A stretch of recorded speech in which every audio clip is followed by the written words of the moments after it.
Olha, em entrevista coletiva concedida hoje, o presidente Lula deu detalhes da reunião entre ele e Trump sobre o tarifaço e as sanções aplicadas às autoridades brasileiras.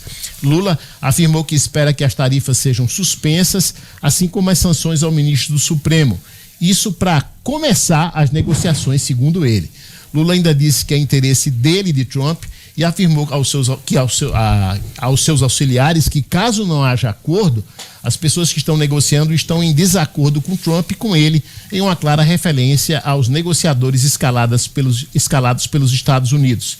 A nossa produção separou um trecho da fala do presidente Lula. Vamos ouvi-lo. É importante que quando vocês sentarem na mesa, que alguém disser não às coisas que nós descrevemos, você tem que saber que não é nem da parte dele e nem da minha parte. Porque nós estamos dispostos a fazer com que o Brasil e os Estados Unidos continuem com uma relação, sabe, como tem há 201 anos.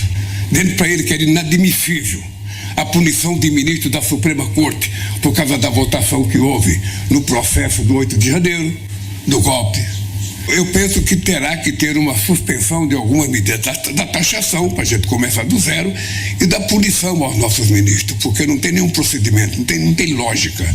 Eu disse para ele que o julgamento foi um julgamento muito sério, com provas muito contundentes. Nenhuma prova da oposição, a prova é tudo de relato das pessoas que estão sendo julgadas. Disse para ele a gravidade do que eles tentaram fazer no Brasil. Disse a eles que eles têm um plano para matar a mim, para matar o meu vice-presidente, para matar o presidente Alexandre de Moraes. E eles foram julgados com direito de defesa que eu não tive quando eu fui processado.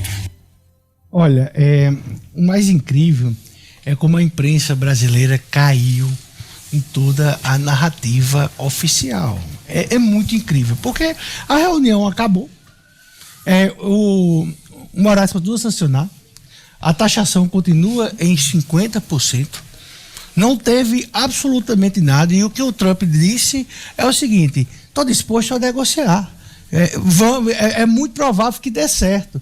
Mas nas regras dele é totalmente diferente das regras que o Lula está dizendo e que a imprensa brasileira está falando, que o PT está comemorando. Isso também tem, lógico, parte da culpa da direita que está acéfala, né? Totalmente sem comando, é como uma galinha que no interior a gente quebra o pescoço antes de matar, né, a galinha, e a galinha sai quando o pescoço é quebrado, correndo para um lado e para o outro. É mais ou menos como a direita está, totalmente desorientada. Mas assim, não, quem domina esse jogo é o Trump. O Lula já bota para um terceiro, como se o Marco Rubio, se não der certo, a culpa foi do Marco Rubio. Esse Trump estava há menos de 30 dias dando tapinha nas costas do Putin. O mesmo que agora está se um apontando as armas nucleares um para o outro. O Trump é um negociador e ele sempre vai sentar. O Trump sempre vai sentar. Ele não é. Ele diz: Lula, eu gosto muito dele, ele é simpático, ele mandou os parabéns. Aí perguntaram: mas e aí? Ele disse: então, vamos ver. Vamos ver. Então, assim, quem tem as cartas é o Trump.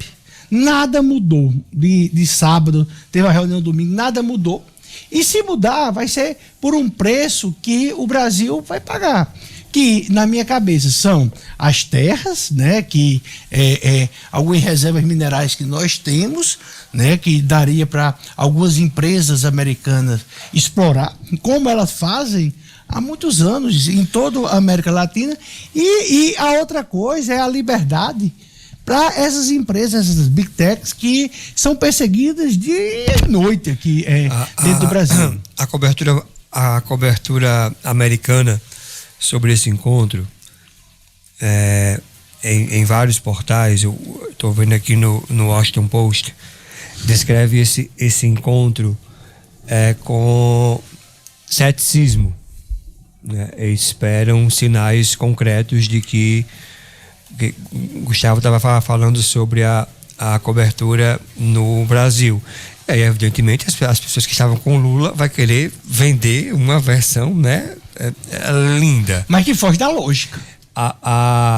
As pessoas que estão com Trump municiaram a imprensa americana com um tom de ceticismo, de tipo assim, ó, vamos aguardar para ver o que é que vai sair daí. Os dois, Lula em especial, diz que quer fechar um acordo até dezembro daqui a 2 meses. Então as duas equipes do Brasil e os americanos teriam 2 meses aí para sentar na mesa e ver quais seriam esses termos desse acordo. O fato, e é inegável, é que o Brasil está conquistando vitórias. O encontro com o Trump é por si só uma vitória, porque até aqui nós tínhamos...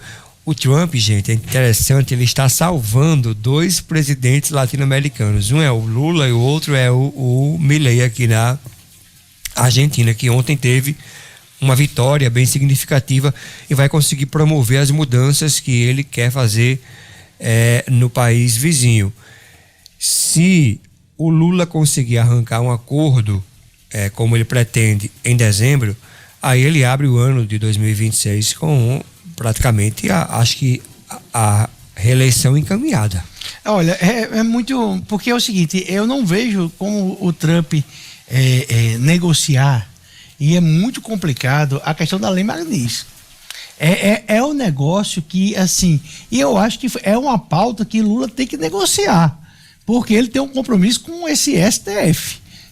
E aí, Estênio, aí onde está todo o imbróglio, que economicamente, todo o dinheiro se resolve, mas Lula não tem poder de mudar uma decisão do STF, pelo menos até agora nenhum presidente teve, né? E ele vendeu que essa é uma pauta que está incluída, e ele novamente fala. E o que a gente viu foi o seguinte: o Trump dizendo que gostava muito de Bolsonaro, que ele teve assim, que o processo foi meio... E ele se vê muito como o que o Bolsonaro passou, né? Aí teve uma tradução errada até da CNN, que ele diz: não é da sua conta, com a jornalista da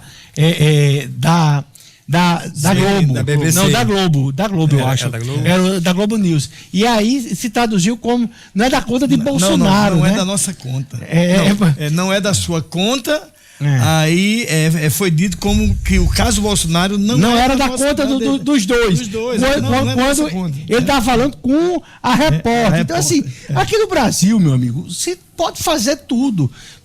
Ganhou, Lula nocauteou pela imprensa brasileira. Lula nocauteou o Trump sem conseguir nada. Imagina se ele conseguir 0,5%.